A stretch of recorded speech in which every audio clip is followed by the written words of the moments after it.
வணக்கம்யா. வணக்கம்யா.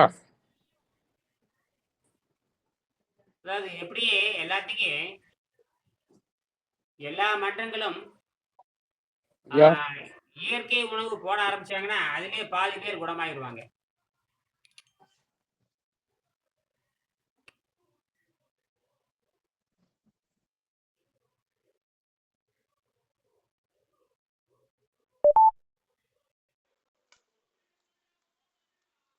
வணக்கம்.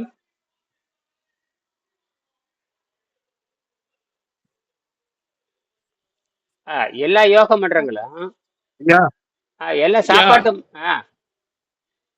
ஐயா சொல்லுங்க. ஐயா பேசுறது எங்க கேக்குதா? சொந்தக்கார அம்மா பேர் பக்கத்துல இருக்காங்க. அவங்களும் பணம் கட்டி புக்கு வாங்கிக்கிறாங்களா? ஆ ஒரு புஸ்தகம் வாங்கிக்கிறாங்களா அம்மா?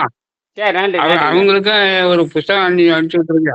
அனுப்புறேன் அனுப்புறேன் அனுப்புறேன். அவங்கள பேச சொல்ற மாதிரி. அவங்க மெட்ராஸ். சரி சரி சரி சரி கேட்டாங்கன்னு அப்படி சொன்னேன்.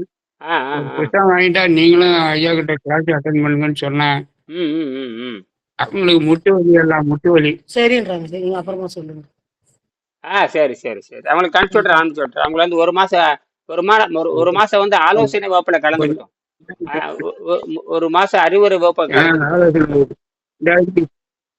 இன்னைக்கு அவங்க பாக்குறாங்க. நான் இதை வச்சுட்டு வரேன் உள்ள. சரி சரி சரி. அதான் வந்தீங்களா? என்ன ஒருத்தரும் வரலையா? அது என்ன ஒருத்தர் வரட்டு மணி ஒருத்தருமே மணி 8 தான் ஆச்சு. 8 ஆச்சு. 8 தான் ஆகுது. 8 2 8 3 8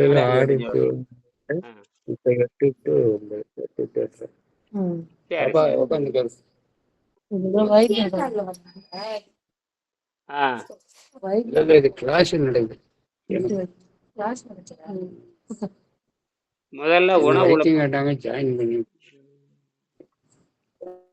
உணவு ஒழுக்கம் வேணும். உணவு ஒழுக்கம் அது ஒரு வருஷம் கடைப்பிடிக்கணும். அப்பதான் கரெக்டா இருக்கும். ஒரு வருஷம் சொன்னபடி கேட்கணும். இந்த உடனே வைத்தியம் கிடையாது. முதல்ல தத்துவத்தை புரிஞ்சுக்கணும். பள்ளிக்கூடத்துல சேர்ந்து படிக்கிற மாதிரி படிக்கணும். பள்ளிக்கூடத்துல சேர்ந்து இஷ்டத்துக்கெல்லாம் இருக்க முடியாது. இஷ்டத்துக்கெல்லாம் திங்க முடியாது. இதெல்லாம் வந்து யோக மார்க்கம்னா இஷ்டத்துல இருக்க முடியாது. புரியுதா? இது ஒழுக்கமா இருக்கணும். உணவு ஒழுக்கம் இருக்கணும். உணவு ஒழுக்கம் இருந்தா தான் இது கத்துக்கொள்ள முடியும். நல்ல பொருள் செலவாகும். சாதாரணமா கத்துக்கொள்ள முடியாது. இது பள்ளிக்கூடத்துல வந்து மாசம்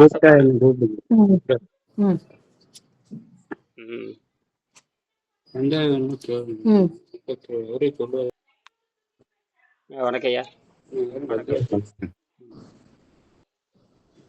அதாவது மனிதனுக்கு ஒரு குறிப்பிட்ட வயதுக்கு மேல ஆகாரம் தேவையில்லை. 15 வயசுக்கு மேலே ஒரு மனிதனுக்கு ஆகாரம் தேவையில்லை.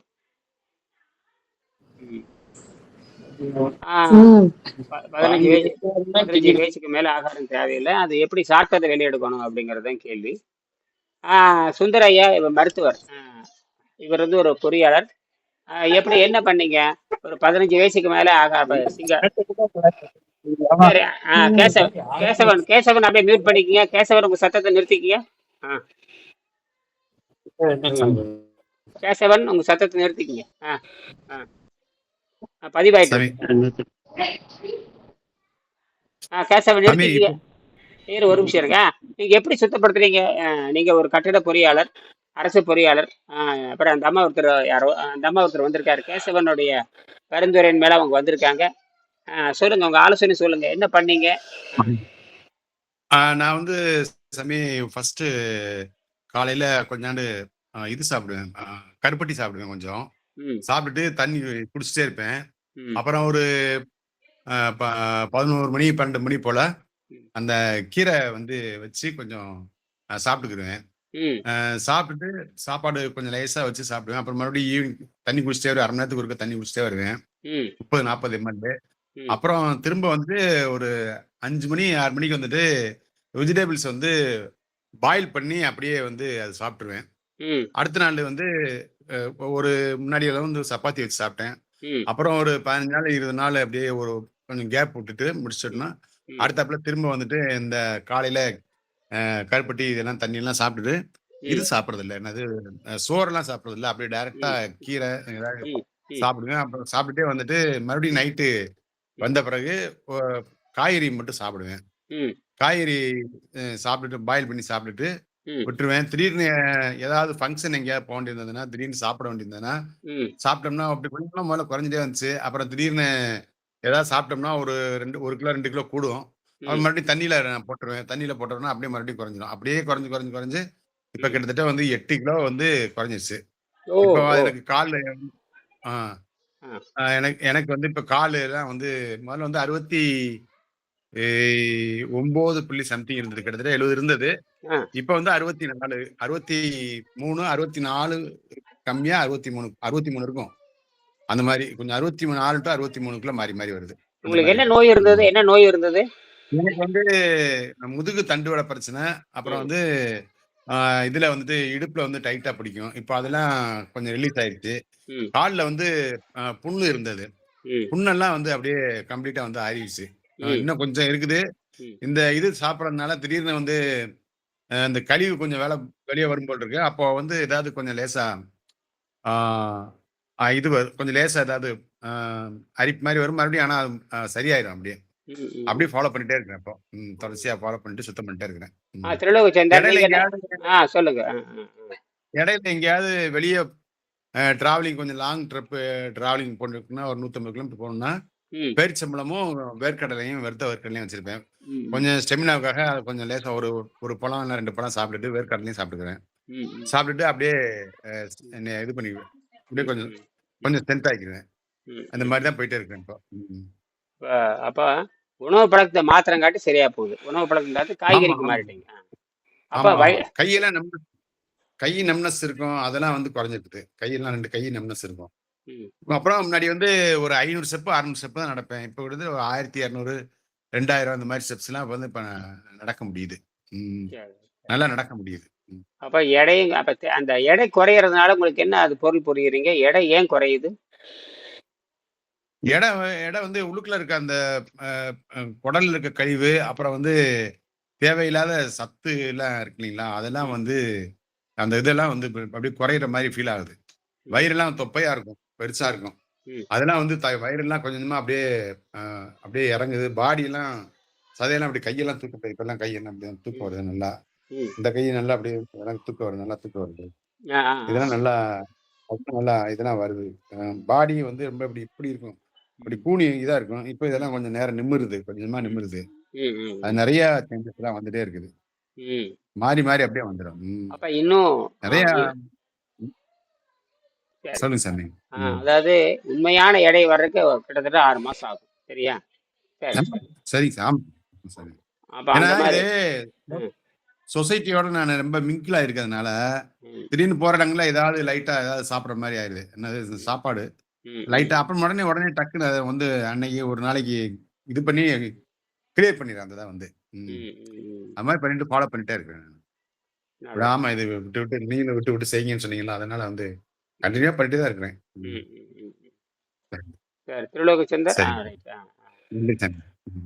திருலோகச்சந்திரன், உங்களுக்கு எவ்வளவு எடை, எப்படி உங்களுக்கு? வணக்கம் ஐயா. எடை என்ன பண்ணீங்க?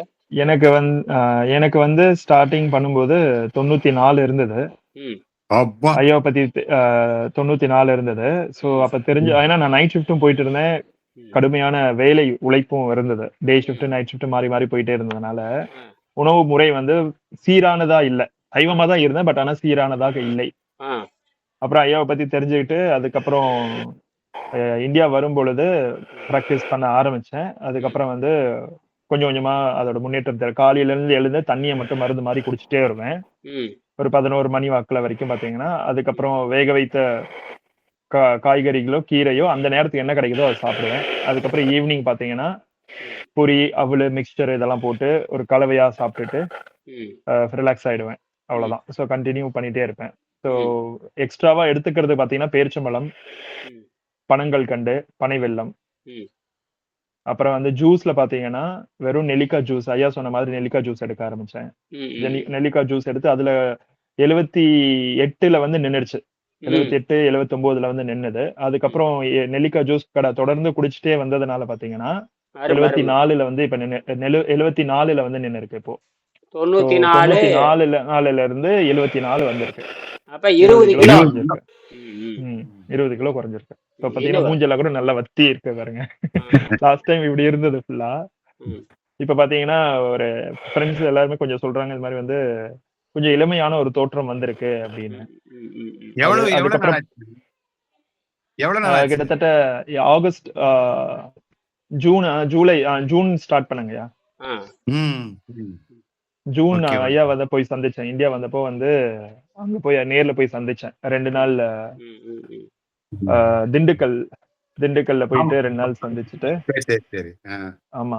சோ அப்பத்துல இருந்து கொஞ்சம் ஃபாலோ பண்ணிட்டு வந்தேன். இதுக்கே நான் தீவிரமா எல்லாம் ஃபாலோ பண்ணல.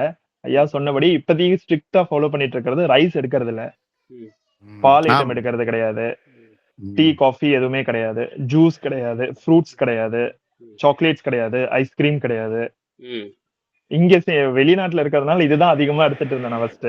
இப்ப பாத்தீங்கன்னா ஸ்ட்ரிக்டா பாத்தீங்கன்னா சாக்லேட்ஸ், ஐஸ்கிரீம், பேக்கரி ஐட்டம்ஸ் இது எல்லாமே கம்ப்ளீட்டா ஸ்டாப் பண்ணிட்டேன். இப்ப சாப்பிடணும்னு தோணுச்சுன்னா பேரிச்சம்பழம் சாப்பிடுவேன், கருப்பட்டி சாப்பிடுறேன், பனங்கள் கண்டு சாப்பிடுறேன். எனக்கு ஸ்வீட்னா எனக்கு ரொம்ப பிடிக்கும்.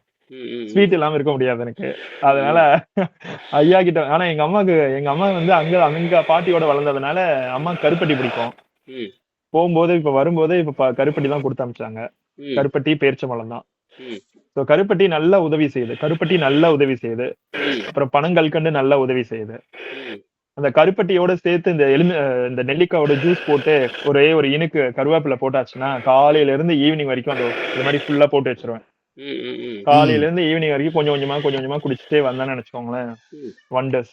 அதுவே சூப்பரா செய்யுது. இப்போ ஒரு கொஞ்சம் 2 நாள் 3 நாள் ரெஸ்ட்ல விட்டுருக்கேன் ஒரு வாரம். ஏன்னா நைட் ஷிஃப்ட் மாறி வந்துட்டு இருக்கா. அதனால இப்போதைக்கு மறுபடியும் திருப்பி வந்து வெறும் வெஜிடபிள்ஸும் காய்கறியும் கீரையை மட்டும் சாப்பிட்டுட்டு இருக்கேன். வேற எதுவுமே எடுக்கிறதே கிடையாது. வெறும் வெஜிடபிள்ஸும் கீரை காய்கறி அது மட்டும் தான் சாப்பிட்டுட்டு இருக்கேன். அப்படியே ஸ்மூத்தா.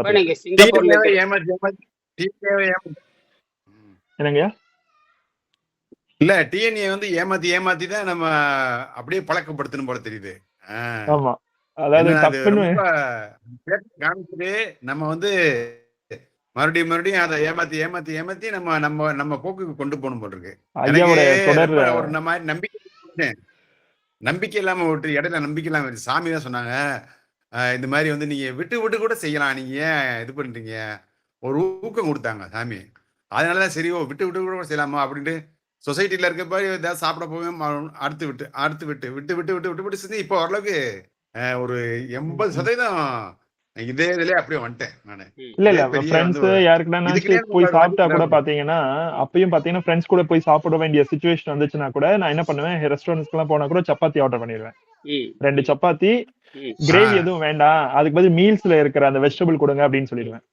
2 சப்பாத்தி வச்சுட்டு அவங்களுடைய அந்த மீல்ஸ் வச்சுட்டு சப்பாத்தி வச்சு சாப்பிடுவேன். அவ்வளவுதான். எனக்கு ரைஸ் எதுவும் வேணாம், ஒரே ஒரு சப்பாத்தி கொடுங்க, நிறைய காய்கறி கொடுங்க சாப்பிடுறேன்னு சொல்லுவேன். அவங்களையும் ஏமாத்துற மாதிரி இருக்கேன். ரைஸ் மட்டும் எனக்கு வைக்காதீங்க, ரைஸ் எனக்கு வேண்டாம், ஒத்துக்கலன்னு சொல்லிடுவேன். நான் இந்த யோக பயிற்சியில இருக்கேன்னு சொல்றதுக்கு எனக்கு அங்க ஒரு மாதிரி இருந்துன்னு நினைச்சுக்கோங்க. ஏன் அரிசி வேண்டாம்னு சொல்றீங்க? ஏன் அரிசினால என்ன கேடு வருது? ஓகே, இப்ப நான் புரிஞ்சுக்கிட்டது என்னன்னா, இப்ப அந்த ரைஸ் சாப்பிடறதுனால அதுதான் மெத்தனாலா கன்வெர்ட் ஆகுது. ஓகேங்களா? அதுதான் அந்த ரத்தத்தை வந்து என்ன சொல்றது, நமக்கு அந்த உண்ட பிறகு அந்த சோம்பல் இருக்கு பாத்தீங்களா. இப்ப எனக்கு பாத்தீங்கன்னா அந்த சாப்பிட்ட பிறகு அந்த சுத்தமா படுத்துப்பேன் கொஞ்ச நேரம். மிடில்ல வந்து சொல்லுவாங்க டே டைம்ல ஒரு 2 hour 3 hour தூங்கணும் அப்படின்னு. இப்ப அது கிடையாது, டயர்டாயி தூங்குறது கிடையாது. அது சூப்பரா தெரியும், அது நல்ல டிஃபரன்ஸ் தெரியுது. அதுக்கப்புறம் இந்த வாய் பாத்தீங்கன்னா துர்நாற்றம் கிடையவே கிடையாது சுத்தமா. சொல்லுவாங்களா, அரிசி திங்கிறவனுக்கு வாய் கெட்டு போகு, நாத்தை எழுப்பி போகும். அப்ப அரிசி திங்கிறவங்க முட்டாள்னு வச்சுக்கலாம், சரியா? மெயின் கல்பிரிட்டே ரைஸ் தான். அரிசி வந்து மோசமான உணவு. ரெண்டாவது வந்து அரிசி சாப்பிட்டாவே சடி ஏற்படும். அரிசிங்கிறது சாவடிக்கிறதுக்காக இயற்கை உண்டாக்கப்பட்டது. அரிசி மனிதனை சாகடிக்கிறதுக்காகவே இயற்கையால் உண்டாக்கப்பட்டது, புரியுதா? அரிசி சாப்பிட்டா அதாவது போதை வஸ்துக்கள் கொடுக்கற ஐட்டம்ஸ் எல்லாமே பாத்தீங்கன்னா ரைஸ் வந்து ஸ்டாக்னு சொல்றாங்க, அது கிரியேட் பண்ணும். சாராயம் வந்து பாத்தீங்கன்னா அது மாதிரி, கோதுமை வந்து பாத்தீங்கன்னா அது மாதிரி ஒரு ஐட்டமுமே பாத்தீங்கன்னா எல்லாமே விவசாயிகள் செய்யற ஐட்டத்துல இருந்து தான் வந்து இந்த போதை வஸ்துக்களே உருவாகுது அப்படின்னு ஒரு தகவல் இப்பதான் படிச்சேன் நானு. சரி, வெறும் அரிசி யாரும் திங்க மாட்டாங்களே, வெறும் அரிசி சோறு யாரும் திங்க மாட்டாங்களே. மஞ்சள் காமாலை வருங்கய்யா. சரி மஞ்சள் காமாலை வருங்க. சரி, வெறும் அரிசி சோத்தை யாரும் திங்க மாட்டாங்க. ஏன் ஏன் வெறும் அரிசி சோறை யாரும் திங்கிறது இல்லை? அரிசி எனக்கு பிடிக்கும், சோறு திங்கிறவங்க ஏன் வெறும் வெறும் சோறை யாரும் திங்கிறது இல்லை? என்ன காரணம்? ஏன்னா ருசியா வேணும்ல, வாய்க்கு ருசி தானே தேவை. அப்படி அது சொல்லுங்க. ருசிக்கு அடிமை ஆயிட்டோம் இல்லையா? அப்ப ருசிக்கு அடிமையா இருந்தீங்கன்னா நீங்க தப்பிக்க முடியாது. சரியா? ருசி நம்ம எல்லாருமே பசிக்கு சாப்பிடுறது கிடையாது, ருசிக்காக தான் சாப்பிடுறோம். அந்த புரிதல் வந்துருச்சு. இப்ப இனிமேல் நம்ம சாப்பிடணும் அப்படின்னா பசியை அதை அடக்கணும்னா நம்ம வந்து தண்ணி குடிக்கலாம், இல்லாட்டி ஜூஸ் எதனா வந்து நெல்லிக்காய் ஜூஸ் குடிக்கலாம், இல்லாட்டி கருப்பட்டி சாப்பிடலாம், இல்லாட்டி பயிற்சிமலை சாப்பிடலாம், இல்லாட்டி வேர்க்கடலை சாப்பிடலாம் அப்படின்னு தான் மைண்ட் போதே தவிர ரைஸ் சாப்பிடணும் அப்படின்ற எண்ணம் வர்றதில்லை. இப்போ ஒரு 10 மாசமா அது புரிஞ்சிருச்சு. அது புரிஞ்சதுனால நான் வந்து வேற யாருக்கும் சொல்ல, நார்மலான மக்களுக்கு இதை ஃபாலோ பண்ணா ஒரு பயம் வரும் இல்லையா? ஐயோ நம்ம எதுவுமே சாப்பிடாம இருந்தா செத்து போயிடுவோமோ, நமக்கு எனர்ஜி கிடைக்காதோ அப்படின்னு நினைக்கிறாங்க. அது மாதிரி நினைக்க தேவையில்லை. ஸ்டார்டிங்க்கு எடுத்த உடனே பாத்தீங்கன்னா ரைஸ் இல்லாததுனால நம்மளால இருக்க முடியும். அதுக்கு பதில் ஈக்குவலண்டா நம்ம என்ன பண்ணணும்னா அந்த அளவுக்கு குவான்டிட்டியே நம்ம வெஜிடபிள்ஸ் வச்சுக்கலாம்.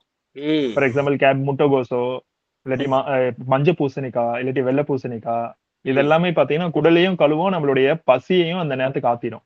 ஆரம்பத்துல சுவை சேர்த்து சொல்லிருப்பேன். ஆரம்பத்தில் சுவை சேர்த்தி கொள்ள சொல்லுவேன். அது செஞ்சுக்கலாம். ஆரம்பத்துல சுவை சேர்த்து சாப்பிடுங்க, ஒரு சப்பாத்தி வச்சு சாப்பிடுங்க. இல்லைங்க, நீங்க சொன்ன மாதிரி அந்த எலுமிச்சையே நல்லா புழிஞ்சு விட்டுட்டோம்னு நினைச்சுக்கோங்களேன், அந்த வெஜிடபிளோட அதுவே நல்ல அருமையான சுவை தருது.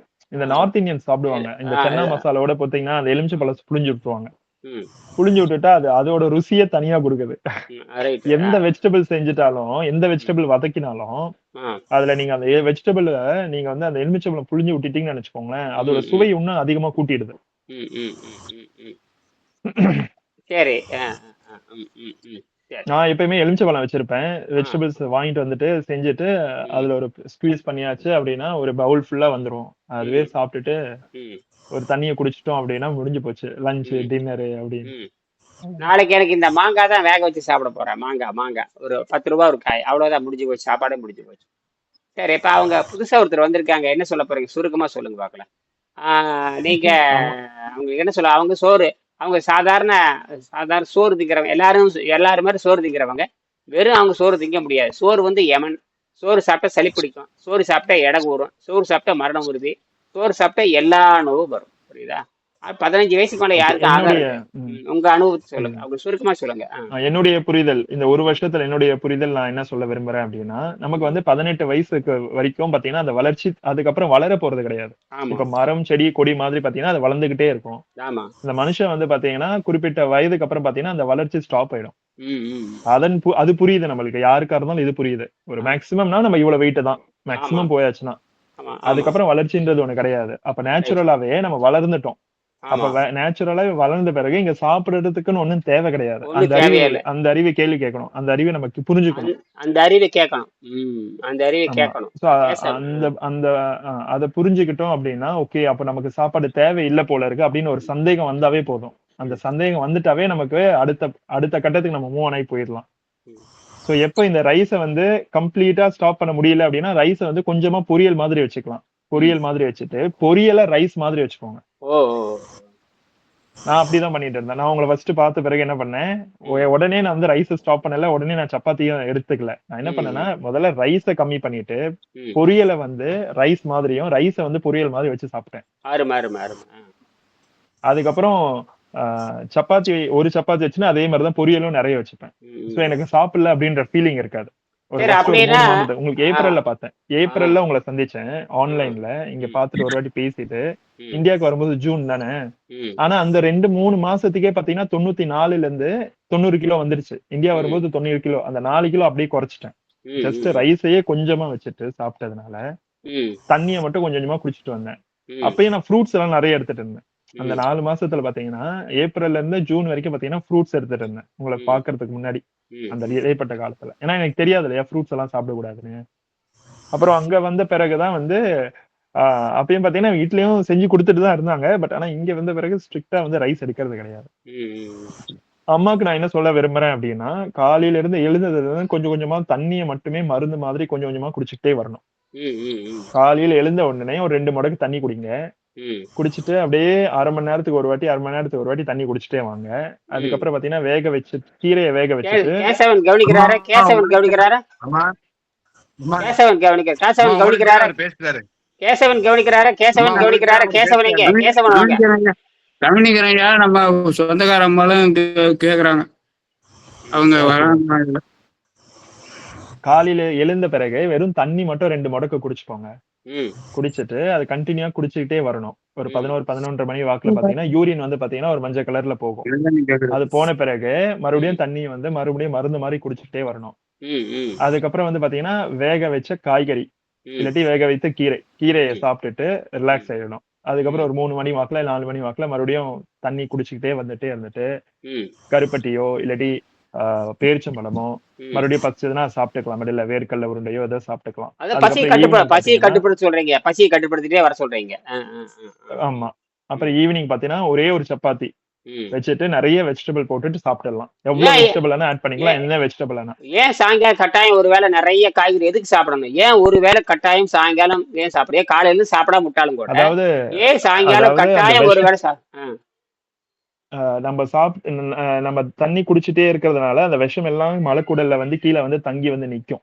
ம் ம் ம் அந்த தங்கி நிக்கிறத மேற்கொண்டு அதை எப்படி வெளியேற்றுறதுன்னு ஒண்ணு இருக்கு. ம் அதுக்கு ம் பாத்தீங்கன்னா தான் ம் மறுபடியும் இந்த சுத்தமான காய்கறியில மருந்தடிக்காத காய்கறிகளும் இந்த கீரைகளும் வேக வச்சு சாப்பிடுறதுனால ம் நம்ம தண்ணி குடிக்கிறதுனால இந்த விஷம் எல்லாம் வந்து மலைக்குடல்ல நிக்கும். அதை சரி வெளியேற்றுறதுக்காக தான் வந்து மறுபடியும் நம்ம வந்து வெஜிடபிளை சாப்பிடுறோம். அந்த சரி வெஜிடபிள் உப்பு போடாமன்னு சொல்லிருங்க. அது ஆரம்பத்துல ஸ்டார்டிங்லங்க. அது ஆரம்பத்துல நம்ம ஆட் பண்ணிக்கலாம். போக போக போக போக நம்ம அது வந்து பின்னால பாத்துக்கலாம். லேசா ஆட் உப்பு பண்ணாம காரம் போட்டு சுவை ஆஹ் போட்டு தாளிச்சு சாப்பிட்டுக்கலாம். அப்படின்னா சாப்பிட்டுக்கலாம். அப்படின்னா அந்த அவங்க வந்து இப்ப வந்து அந்த அம்மா இருக்காங்க, கிட்டத்தட்ட பார்த்தேன்னா 80 கிலோ 90 கிலோ இருக்காங்க. அது கெட்டுப்போன உடம்பு, புரியுதா? தேவையில்லாம தின்னு தின்னு தின்னு தின்னு தின்னு கெட்டுப்போன உடம்பு. இது யோக மார்க்கத்துல தான் சாத்தியம், சாதாரண மார்க்கத்துல சாத்தியம் இல்லை. அவங்க வந்து ஒரு வேளை உணவுக்கு வந்துடலாம். காலையில இருந்து மாலை வரை நேரம் மருந்தா இருந்துட்டு மாலை ஒரு வேளை மட்டும் ஒரு சப்பாத்தி வைத்துக்கொண்டு ஒரு 1/2 கிலோ அளவுக்கு காய்கறி போட்டு வணக்கி உப்பு கார கம்மியை போட்டு ஒரு சப்பாத்தி சாப்பிடணும். அவங்க காலையில இருந்து மாலை வரை தண்ணீர் மட்டும் அருந்தினா போதும். மாலையில ஒரு வேளை வீட்டை விட்டு எங்கேயும் போகக்கூடாது. வீட்டுல 6 மாசம் தங்கியிருக்கணும். வீட்டை விட்டு எங்கேயும் போகக்கூடாது, புரியுதா? கேசவனுக்கு தான் இது. கேசவனுடைய அந்த சொந்தக்காரங்க தான். வீட்டை விட்டு எங்கேயும் போகக்கூடாது. ஆமா, 6 மாசம் அங்கதான் வீட்டுல தான் இருக்கணும். ஒரு வேளை தான் சாப்பிடணும். காலையில இருந்து மாலை வரைக்கும் தண்ணீரை மருந்து மாதிரி அருந்துட்டே வரணும். தண்ணி எப்பயுமே கொஞ்சம் வயிற்றுல இருந்துட்டே இருக்கணும். எல்லா கெட்ட பழத்தையும் விட்டுறணும், புரியுதா? அப்புறம் ஒரு 6 மாசம் கழிச்சதுக்கு அப்புறம் உணவையும் விட்டுறலாம். என்ன உடம்பு வந்து காத்துலதான் இயங்குது. இது யோக மார்க்கம். யோக மார்க்கத்துல தான் உங்க இஷ்டத்துக்குலாம் வாழ முடியாது. இது யோக மார்க்கம், நல்லா புரிஞ்சுக்கங்க. யோக மார்க்கம், யோக மார்க்கம் மனதுக்கு தான் வேலை. ஆமா, இஷ்டத்துக்குலாம் நீங்க வாழ முடியாது. இஷ்டத்துக்குலாம் இருக்கவே முடியாது, புரியுதா? கண்டபடி வாழ்ந்துட்டு கண்டபடியெல்லாம் அது போக முடியாது. அப்படி இஷ்டப்பட்டு இருந்தா மட்டும் இதுக்குள்ள வர முடியும். நினைச்சபடி வாழ்ந்துட்டு அம்மா சொல்லிச்சு அப்பா சொல்லிச்சு கல்யாணத்துக்கு போறேன் கருமாதிக்கு போறேன் அவங்களே இதெல்லாம் வரக்கூடாது, புரியுதா?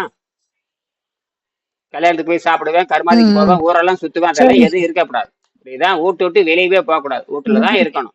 ஏன்னா காத்தோட்டமா இருக்கலாமே தவிர மற்ற இஷ்டப்படி வாழ முடியாது. என்ன இது சாதாரண விஷயம் இல்லை. இப்படி எல்லாம் இருந்தா மட்டும்தான் நீங்க இதுக்கு வர முடியுமே தவிர இப்படியே இது கட்டுப்பாடு இருக்குது, உணவு கட்டுப்பாடு இருக்குது, இதெல்லாம் எனக்கு ஒத்து வராதுன்னு இப்பவே விளைவிக்கணும், புரியுதா? சாதாரண விஷயம் இல்ல. இந்த நோயை அவ்வளவுதான். காலையில இருந்து ஒண்ணும் கிடையாது. சாயங்காலம் ஒரே வேலைதான் உணவு. சாயங்காலம் ஒரே வேலைதான் காய்கறி வச்சு நிறைய காய்கறி வச்சு கொஞ்சம் சோறு வச்சு சாப்பிட்டுக்க வேண்டியதுதான். காலையில இருந்து தண்ணீர் தான், அவ்வளவுதான். தண்ணி குடிச்சுக்கணும், கொஞ்சம் கொஞ்சமா தண்ணி குடிச்சுக்கணும். சாயங்காலம் 5 மணிக்கு சாப்பிடணும். 5 மணிக்கு வயிறு நிறைய காய்கறி நிறைய வச்சு உப்பு காரம்னு கம்மியா போட்டுக்கணும். உப்பு காரம் கம்மியா போட்டுக்கணும். ஒரு சப்பாத்தி வச்சுக்கணும். 1/2 கிலோ அளவு காய்கறி வச்சு அதை சாப்பிட்டுக்கணும், அவ்வளவுதான். இப்படி சாப்பிட்டே 180 நாள் சாப்பிடணும். 180 நாள் சாப்பிடணும். 180 நாள் சாப்பிடணும். 180 நாள் சாயங்காலம் ஒரு வேளை மட்டும் சாப்பிடணும். இந்த காய்கறி நிறைய வச்சுக்கணும். ஒரு சப்பாத்தி வச்சுக்கலாம். ஒரு சப்பாத்தி வச்சுக்கிட்டு 3 சப்பாத்தி அளவு காய்கறி இருக்கணும். கிட்டத்தட்ட ஒரு 1/2 கிலோ காய்கறி இருக்கணும். 1/2 கிலோ காய்கறி இருக்கணும். ஒரு சப்பாத்தி இருக்கணும். இது சாப்பிட்டு தினம் சாப்பிட்டு வெடிக்கு போகணும். 180 நாளைக்கு இந்த காய்கறி சாப்பிட்டு தான் வெடிக்கு போகணும். ஒரு நாளைக்கு ஒரு வேளை தான் உணவு. ஒரு நாளைக்கு ஒரு வேளை தான் உணவு, அவ்வளவுதான். சரி, சரி. இந்த மாதிரி அப்புறம் நீங்க அதெல்லாம் ஒரு 2-3 நாள் கடைப்பிடிச்சிட்டு வாங்க. அது முடியுமான்னு பாருங்க. சரியா? முடியுமா? மெல்ல மெல்ல ஆரம்பிங்க. அவ்வளவுதான். அப்புறம் போக சொல்லி கொடுக்குறேன், சரியா? மத்தியானத்துல ஜல்லிக்கா ஜூஸ் மாதிரி எதுவும் குடிக்கூடாதா? அதெல்லாம் எதுவும் வேண்டாம். அதெல்லாம் எதுவும் கிடையாது. எதுவுமே சரி கிடையாது சரி சரி உங்களுக்கு. சரி. அதெல்லாம் பணக்காரங்களுக்கு தான். அதெல்லாம் பணக்காரனுக்கு தான். ஆ ஆ சரி. ஆப்பிள் ஜூஸ் குடிக்கிறது, ஆரஞ்சு ஜூஸ் குடிக்கிறது இதெல்லாம் பணக்காரனுக்கு தான். உங்களுக்கு எதுக்கு? நீ பணக்காரரா? இல்ல இல்ல சார், இல்லைங்க ஐயா. என்ன உங்க வீட்டுக்காரர் என்ன பண்றாரு? உங்க வீட்டுக்காரர் என்ன பண்றாரு? வீட்டுக்காரர் யாருமே இல்லைங்க ஐயா எனக்கு. யாருமே இல்லையா? அப்புறம் என்ன சோத்துக்கு என்ன பண்றீங்க? பசங்க இருக்கிறாங்க, அவங்க சரியா இருக்கிறாங்க. என்ன பண்றாங்க? அவங்கள என்ன பண்றாங்க அவங்க எல்லாம்? 3000 ரூபாய் வாடகை வருது. ஆ அவங்க எல்லாம் தனித்தனியா விட்டுட்டு போயிட்டாங்க. அப்புறம் வலி, முதுவலி ரொம்ப கஷ்டம் எனக்கு.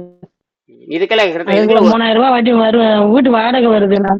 அதை வச்சு நீங்க வைத்தியம் பார்க்க முடியாத அதுக்கெல்லாம் என்னங்க ஐயா? இதெல்லாம் வச்சு நீங்க வைத்தியம் பார்க்க முடியாத. அது ஒரு வைத்தியம் நல்லாத இல்ல ஒரு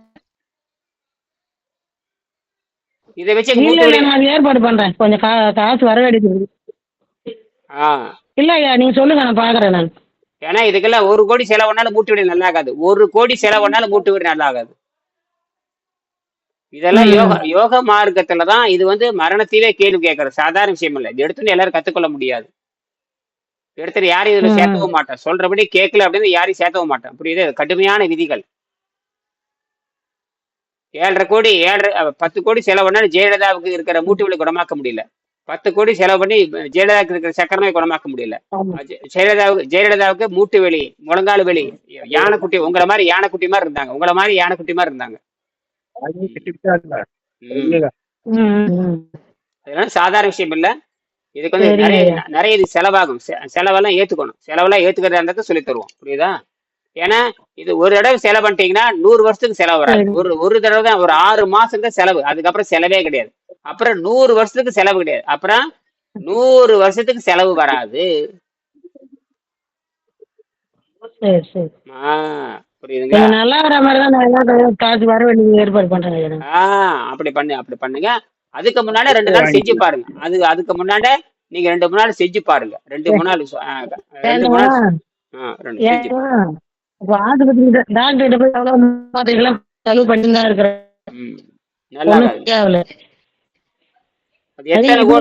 நல்லா வரதுக்காக நம்ம எதுவும் செலவு பண்ண நல்லா இது நல்லா ஒரு வருஷத்துக்குள்ள இந்த உடம்புல இருக்கிற எடை வந்து 40 கிலோ குறைக்கணும். உங்க மொத்த எடையில இருந்து 40 கிலோ குறைக்கணும். 40 கிலோ குறைக்கணும். உங்க உடம்பு எடையில 40 கிலோ குறைக்கணும். 30 விழுக்காடு 35 விழுக்காடு. அதாவது உங்களோட உடம்புல இருந்து பாதி தான் இருக்கணும். உங்க உடம்புல பாதி எடை கரைக்கணும். அது மெல்ல மெல்ல மெல்ல கரைச்சி நிதானமா கரைச்சி எடுக்கணும். அவசரப்பட்டு கரைக்க முடியாது. 1 வருஷம் ஆகும் சுத்தமா. ஆனா வலி குறையிறது 4 நாள்ல வலி குறைய ஆரம்பிச்சிடும். வலி குறையிறது 4 நாள்ல குறைய ஆரம்பிச்சிடும். முழுசா குணமாகறதுக்கு 1 வருஷம் ஆகும். முழுசா குறையறதுக்கு 1 மாசம் ஆகும். சரியா? சரி, கவனிங்க. சரி, அந்த அப்படி கவனிங்க. நீங்க பாடத்திட்ட அந்த 22ஆம் பக்கம் 22வது பாடத்துல அந்த உழுதுண்டு வாழ்வாரே வாழ்வர் அதை பத்தி நம்ம பாக்குறோம். உழுதுண்டு வாழ்வாரே வாழ்வர். உழுது உண்டு வாழ்றது வேற, அப்புறம் வந்து பிச்சை எடுத்து வாழ்றது வேற. பிச்சை எடுத்து வாழுதல், உழுது வாழ்தல், தவம் செய்து வாழ்தல். இப்ப தவம் செய்து வாழ்றத நம்ம சொல்றோம். அதனால இந்த விண்வெளிக்கு போற மக்கள் தவம் செய்து வாழ்கின்ற வாழ்க்கையை வாழணும். புதிய கண்டுபிடிப்பு கண்டுபிடிக்கணும். ஆனா இப்ப இருக்கிற மக்கள் வந்து விண்வெளிக்கு போற தகுதியற்றவர்கள் தான். விண்வெளியில் நிரந்தரமா வாழ்வதற்கான எந்த கண்டுபிடிப்பும் இல்லை. அதாவது விண்வெளியில் நிரந்தரமா வாழணும், அதுக்கான கண்டுபிடிப்பே இல்லை. போறவங்க வந்து ஆரோக்கியம் கிடையாது. அவங்க போறவங்க தவறான உணவை சாப்பிட்டு உடம்பை கெடுத்துக் கொள்ளுகின்றவங்க தான் இருக்காங்க. இப்ப வந்து அதை சொல்லுங்க. உலகின் முதல் உழவன் மண்புழு. அதுல இருந்து ஆரம்பிங்க. ஓகேங்க. உழுதுண்டு வாழ்வாரே வாழ்பவர், மற்றெல்லாம் தொழுதுண்டு பின் செல்பவர். உலகத்தின் முதல் உழவன் மண்புழு. அதுவே மண்ணை உழுது பின் அதையே உண்டு வாழ்கிறது. அதை கொள்ளக்கூடிய செயற்கை உரங்களோ பூச்சிகளை கொல்லும் மருந்துகளோ விலக்கி வைக்கப்பட வேண்டியவை. சமீபத்தில் வானொலியில் ஒரு முயல் பண்ணை நடத்தும் தொழிலதிபர் காய்கறி வேஸ்டுகளை போட்டு இளம் முயல்களை வளர்த்தார். அவை இறந்து விடுகின்றன என்று கூறுகிறார். முயல்களுக்கு இயற்கையாக வளர்க்கப்பட்ட மருந்தடிக்காத கீரைகள் மட்டுமே கொடுத்து வளர்க்க சொன்னார். பண்ணை முயல்களுக்கு கதி என்றால் மனிதருக்கும் அது கதிதான். ஏன்னா இப்ப நாம வந்து காய்கறி கடையில கிடைக்கிற காய்கறி அத்தனை விஷம் போட்ட காய்கறிகள் தான். அது அதாவது நம்ம வாங்குற காய்கறிகள் கீரைகள் எல்லாமே எல்லாம் விஷம் போட்டு தான் வருது. அதை சாப்பிட்றனாலேயே புற்றுநோய் வருது, அதை சாப்பிட்றனாலே முழங்கால் நோய் வருது, அதை சாப்பிட்றனாலே மூட்டு வலி வருது. தப்பிக்கிறதுக்கு வழியே இல்லை. அப்ப இப்ப இந்த இருக்கிற விஷத்தெல்லாம் வெளியேற்றுற தன்மை வந்து தூய தண்ணீருக்கு தான் இருக்குது. தூய தண்ணீரை வைத்து கொண்டுதான் இந்த இந்த மருந்தை பூரா வெளியெடுக்க முடியும். அதை நம்ம சாப்பிட்ற காய்கறிகள், நம்ம சாப்பிட்ற கீரைகள், அரிசி வகைகள், பருப்பு வகைகள் எல்லாம் விஷம் போட்டு தான் தயாரிக்கிறான். சுத்தமான அரிசி கிடையாது, சுத்தமான பருப்பு கிடையாது, சுத்தமான பழங்கள் கிடையாது. எல்லாம் யூரியா போட்டு விஷத்தை போட்டு தான் கொண்டு வர்றான். அப்ப அதுல இருந்து நம்ம தப்பிச்சா அப்ப உண்மையான விவசாயமே கிடையாது. இப்ப எல்லாம் செயற்கை விவசாயம் தான். உண்மையான விவசாயம் எங்கே இருக்கிறது? எங்கேயுமே இல்லை. ரெண்டாவது வந்து விவசாய நிலம் சுருங்கிட்டே வருது. விவசாய நிலம் சுருங்கி கொண்டே வருகிறது. என்ன நிலம் சுருங்கிட்டே வருது? விவசாய நிலம் சுருங்கி கொண்டே வருகிறது. சிங்கப்பூர்ல விவசாய நிலமே கிடையாது. சிங்கப்பூர் எங்கேயும் பிச்சை எடுத்துட்டு தான் இருக்காங்க. சிங்கப்பூர் பணக்கார நாடு தவிர அங்க யாருக்கும் விவசாயம் தெரியாது. யாருக்கும் எவனுக்கு விவசாயம் தண்ணியே இங்க இல்லைங்கய்யா. தண்ணியே மற்ற நாட்டுல தான். தண்ணியே சிங்கப்பூர்ல தண்ணியே கிடையாது. எல்லாம் எங்க இருந்து? இந்தோனேஷியால இருந்து, மலேசியால இருந்து இங்கிருந்து தான் வருது. இல்லையா? கப்பலா வருது, பண்ணிக்கிட்டே வருது. அப்புறம் எந்த லட்சணத்துல இருக்குன்னு பாருங்க. அப்ப விவசாயமே தெரியாதவன் அவன் என்ன எந்த லட்சணத்துக்கு ஆவான்னு பாருங்க. ஐரோப்பிய நாடுகள் இதை விட மோசம். அப்ப இங்க நம்ம நாட்டுலதான் விவசாயத்தை கண்டுபிடிச்சாங்க. விவசாயம்னா எப்படின்னு கண்டுபிடிச்சது நம்ம நாட்டுலதான். அந்த குழந்தைகளுக்கு ஏற்ற விவசாயம். நம்ம மாதிரி தடி முண்டங்களுக்கு விவசாயம் தேவையில்லை. சரியா? அதை புரிஞ்சுக்கலாம். அப்ப படிங்க. அப்படின்னா இந்த காய்கறி சாப்பிட்றப்ப ரொம்ப ஆபத்து. இந்த காய்கறி சாப்பிட்றப்ப ஆபத்தா இருக்கு. வேற வழியே கிடையாது. அதனாலதான் முருங்கைக்கீரை, முருங்கைக்காய்கள், இந்த மாதிரி வீட்டுல இருக்கிற மாங்காய். வீட்டுல சில பேர் பத்தில இப்ப நான் ஒரு நண்பர் வீட்டு பக்கத்தால மாங்காய் அங்க போய் நான் வாங்கிட்டு வந்தேன். கிட்டத்தட்ட ஒரு 5 கிலோ மாங்காய் வாங்கிட்டு வந்தேன். கிலோ வெறும் 30 ரூபாய்க்கு வாங்கிட்டு வந்தேன். ஒரு கிலோ 30 ரூபாய்க்கு 10 கிலோ வாங்கிட்டு வந்தேன். ஆமா, எல்லாரும் இது சாப்பிட சொல்லி வாங்கிட்டு வந்திருக்கேன். பாரு, அருமையான காய். ஒரு காய் 1/2 கிலோ இருக்கும். இந்த மாதிரி சாப்பிட்டு சுத்தப்படுத்திக்கணும். அதாவது இனிமேல் உணவு பழக்கத்தை ஒரு 15 வயசுக்கு மேல போனா உணவு பழக்கத்தை விட்டுறணும். வெத்தலை வாக்கு போறது, பீடி சிக்கிறது, கண்டதெல்லாம் போட்டு உடம்பை கெடுத்துக்கிறோம். இது வந்து மனதை சரி செய்ய வேணும். அதே நேரத்துல ருசியும் படிப்படியாக குறைச்சிட்டு வந்துடணும். ஆரம்பத்துல ருசி வச்சுக்கலாம், படிப்படியாக ருசி அப்படியே குறைச்சிக்கிட்டே வரணும். அப்பதான் அந்த சமாதி நிலைக்கு போக முடியும். இல்லாட்டி செத்து தேவையில்லாம செத்து போயிடுவோம். இல்லையா? நமக்கு புத்தி இருக்குது, சொல் புத்தி வேணும், சுய புத்தி வேணும். நாம் ஏன் சாகிறோம்? ஏன் பிறந்தோம்? ஏன் ஒழுங்கா சாகிறது இல்லை? எல்லாரும் துடிதுடித்தே சாகிறான். பணக்காரன்னு கஷ்டப்பட்டு தான் சாகிறான், ஏழையும் கஷ்டப்பட்டு சாகிறான். நம்ம ஒழுங்கா சாகிறதுக்கு வழி இருக்கா? இருக்கு. இதை ஒழுங்கா சாகிறதுக்கான முறை எதுக்கான முறை? ஒழுங்கா சாவறதுக்கான முறை. ஜெயலலிதா வந்து துடிதுடித்து செத்து போனான். எம்ஜிஆர் துடிதுடித்து செத்து போனாப்புல. எல்லாரும் துடிதுடித்து தான் நோய் வந்து சித்திரவதைப்பட்டு செத்தாங்க. நாம் அப்படி இல்லை. இயற்கையான சாவுக்கு போக வேண்டும். குறைஞ்சபட்சம் 100 ஆண்டுகளாவது ஆகாரம் இல்லாம வாழ்ந்து காட்டணும். ஆகாரம் இல்லாம வாழ்ந்தாத்தான் 100 ஆண்டு வாழ முடியும். தின்னட்டெல்லாம் வாழ முடியாது. நல்லா புரிஞ்சுக்குங்க. எது இல்லாம வாழணும்? ஒரு பாட்டுல வரும் பாருங்க, கம்மங்களி தின்னவனும் மண்ணுக்குள்ள, தங்க பஸ்மம் தின்னவனும் மண்ணுக்குள்ள. அதேதான். அது எம்ஜிஆருக்கு நல்லா பொருந்தும். எம்ஜிஆருக்கும் பொருந்தும், ஜெயலலிதாவுக்கும் பொருந்தும். கம்பங்களி தின்னவனும் மண்ணுக்குள்ள. யார கரெக்டா எம்ஜிஆர் நினைச்சிட்டு அவர் பாட்டு எழுதியிருக்கான். அந்த காலத்துல சும்மா அவன் சாப்பிட்டானே இல்லைன்னு யாருக்கு தெரியும்? பொய் அத்தனையுமே. கம்பகம் சாப்பிட்டான், அதெல்லாம் பொய். அத்தனையும் யாரு பார்த்தாங்க? அந்த சொன்னாப்புல நான் தங்க பக்கம் சாப்பிடுறேன். இப்ப நான் அதாவது சினிமா கூத்தாடிகளை பத்தி இந்த ரசிகர் இருக்காங்க. அப்புறம் அவங்க போதை கூட்டம்.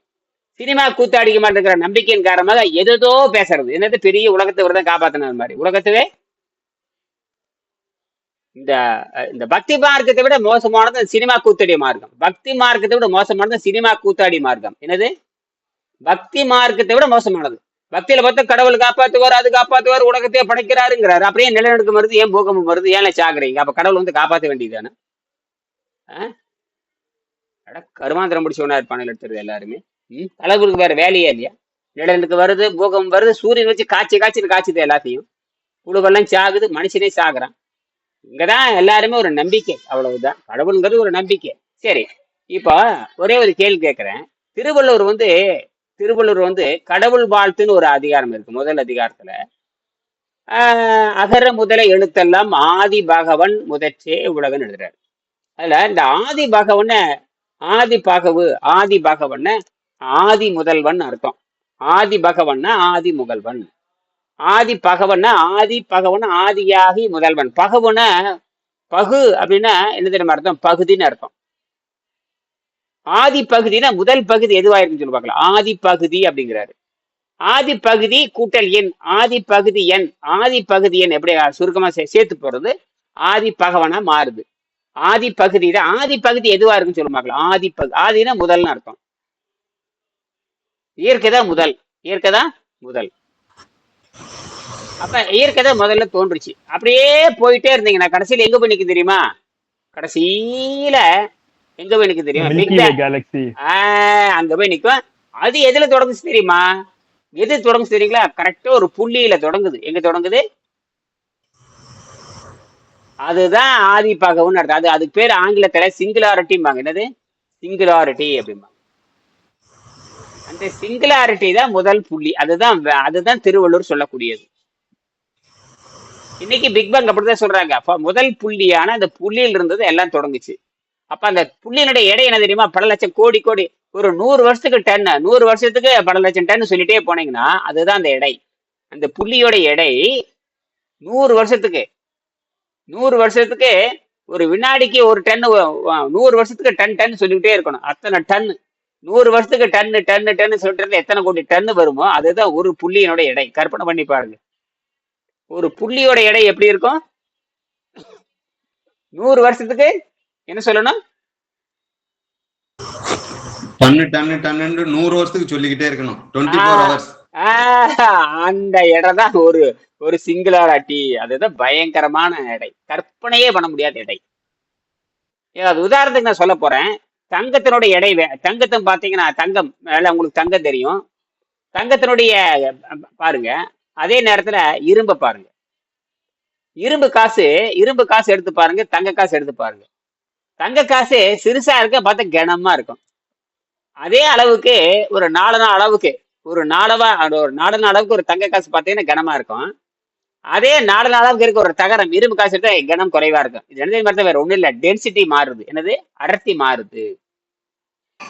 இருக்கிறதுலயே இருக்கிறதுல அடர்த்தி அதிகமானது பார்த்தீங்கன்னா யுரேனியம் தான். யுரேனியம் 92. அந்த யுரேனியம் தான் பயங்கரமான எடை உள்ளது. அணிச்செறிவு ரொம்ப உடையது. பஞ்சு பாத்தீங்கன்னா இத்தாச்சோட பஞ்சு இருக்கும். இத்தாச்சோட பஞ்சு அந்த பஞ்சு அப்படியே சுருக்குனேன்னு 1 கிராமா மாத்திரலாம். ஒரு சின்ன ஒரு பாலிஷ் குண்டு எடுத்தீங்கன்னா சின்ன ஒரு குண்டு எடுத்தீங்கன்னா 1 கிராம் இருக்கும். பஞ்சு எடுத்துன்னா இத்தாச்சோடு இருக்கும். இதுதான் நீங்க புரிஞ்சுக்கணும். ஆகையினால இந்த அடர்த்தி குறைஞ்சிட்டே போறப்ப எடை மாறிட்டே போகும். கண்ணுக்கு தெரியாத துகள் தான் பல லட்சம் கோடி கோடி கோடி கோடி கோடி டன். அதான் அந்த எடை. அதுதான் சிங்குலாரிட்டின்னு பேரு. அது ஒற்றை புள்ளி. அந்த ஒற்றை புள்ளி தான் எனர்ஜியா மாறுது. சரியா? சரி, இதான் அதாவது ஆதி பகவன்னு பேரு. சொல்லுங்க.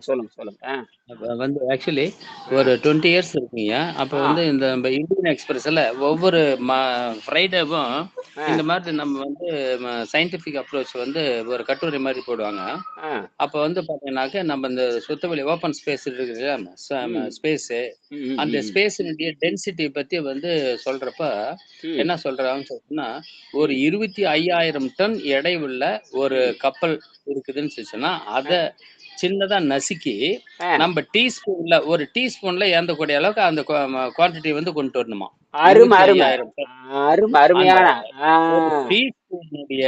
டீஸ்பூன்ல ஓபன் ஸ்பேஸ் நோண்டணும்னா அதனுடைய எடை வந்து 25,000 டன்னுங்களாம். அடேங்கப்பா, நினைச்சு பார்க்க முடியாது. அந்த ஆர்டிகல் நான் வந்து ஒரு பிரிண்ட் அவுட் எடுத்து வச்சிருந்தேன். அது எங்க இருக்குதுன்னு தெரியல, கண்டுபிடிக்க முடியல. இந்த மாதிரி சயின்டிபிக் அப்ரோச் எல்லாமே எடுத்து வச்சிருப்பாங்க, ஒரு ஃபைல் போட்டு வச்சிருப்பேன். அருமை. அதான் நான் சொல்றேன்.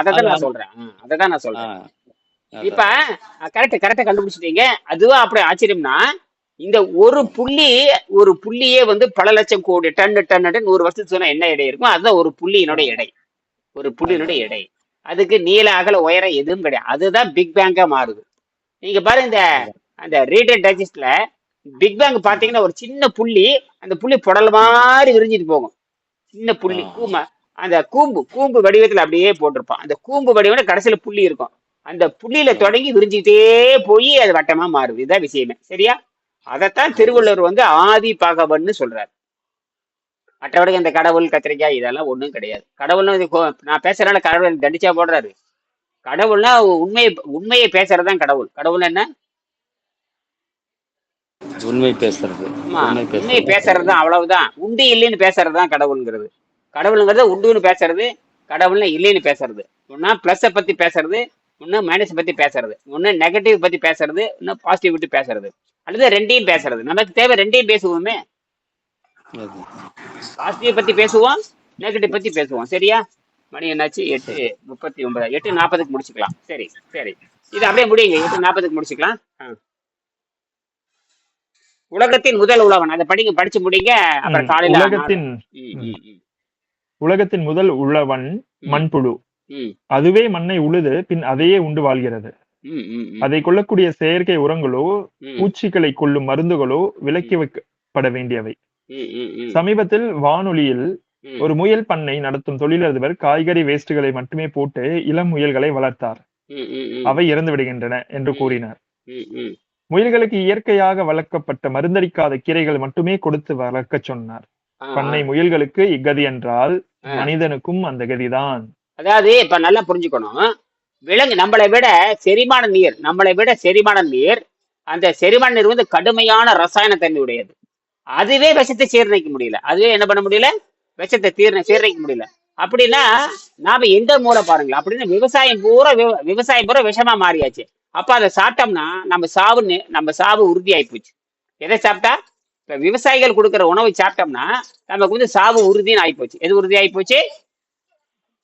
சாவு உறுதின்னு ஆகி போச்சு. அப்ப பண்ணை முயலுக்கு இந்த கதினா, ஏன்னா விலங்குகளுக்கு வந்து ஜீரணீர் பயங்கரமா இருக்கும்.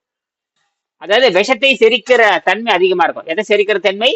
விஷத்தை அரிக்கிற தன்மை அதிகமா இருக்கும். ஆனா அதை நம்ம சாப்பிட்டோம் என்ன ஆயிடுவோம்? இந்த உடம்பு பெருத்து போறது, குண்டாகிறது, மூட்டு வலி வருது, முழங்கால் வலி வருது, முதுகந்தண்டி வலி வருது, மூளை கெட்டு போறது, தண்டுவடம் கெட்டு போறது. இப்ப இவங்கள இந்த மூட்டு வலி வந்து உடம்பு பெருத்துட்டாவே மூளை கெட்டு போச்சுன்னு அர்த்தம். உடம்பு கெட்டு போச்சுன்னா நரமண்டலம் கெட்டு போச்சுன்னு அர்த்தம். மூளையில இருக்க தண்ணி சத்தெல்லாம் குறைஞ்சு போச்சு. உடம்பு பெருத்து போச்சே தவிர மூளையில இருக்கிற தண்ணி சத்து குறைஞ்சு போச்சு. காரணம், இந்த சாதாரண உணவை, விஷம் அடிச்ச உணவை தின்னு தின்னு தின்னு தின்னு உப்பையும் போட்டு குழம்பையும் போட்டு ரசத்தையும் போட்டு சுவை ஏத்தி நாக்க மறக்கடிச்சு, சுவையை ஏத்தி நாக்க மறக்கடிக்கிறது.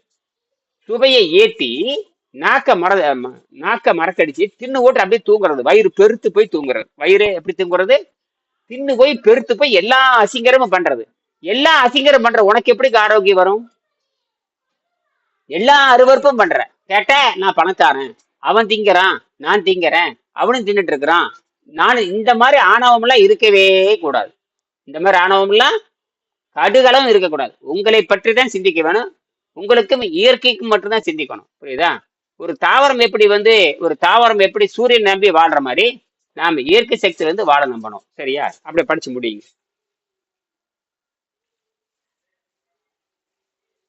சரி, இயற்கை வைத்தியத்தின் அடிப்படை அது முடியுங்க. இயற்கை வைத்தியத்தின் புதிதாக தோன்றும் நோய்களுக்கு தவறான விலை பொருட்களே காரணம். அப்ப புதுசா நோய் வருது. ஏங்க அப்படித்தானே ராமஜெயம்? இது ஆமாங்க, தெய்வம் ராமஜெயம், ராஜாங்க தெய்வம். புதிதாக தோன்றக்கூடிய நோய்களுக்கு எல்லாமே வந்துட்டு தவறான விவசாய பொருட்கள் தான் காரணம். சரி, அடுத்த படிங்க. ஓகே.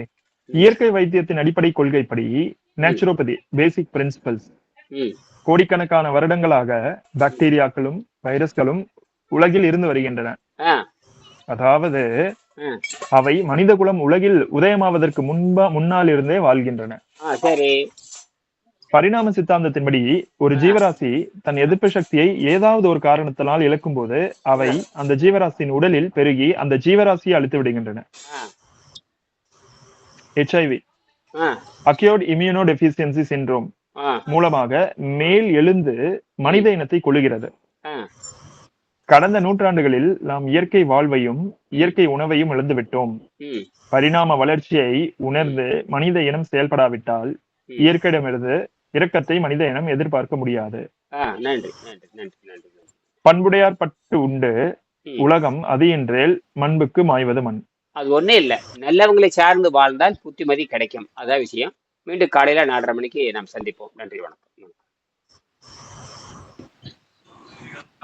நன்றிங்க.